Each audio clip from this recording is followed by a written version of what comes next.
How to change your location on Udemy. Hi guys, welcome. In this video I'm going to show you how you can do it easily. So first of all, you have to go to your account settings on the top right corner and simply click on that.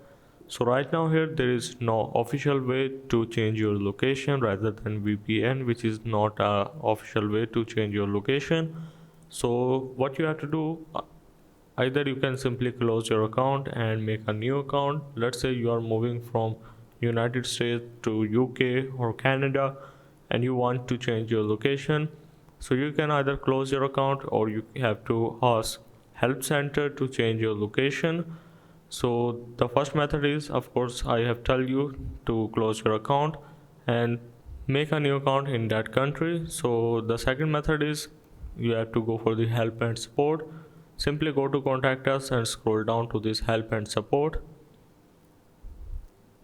and this will take you to their help center where you have to go with the live chat option. So after that you have to tell them to change your location. So yeah, that's how basically you can change country on Udemy.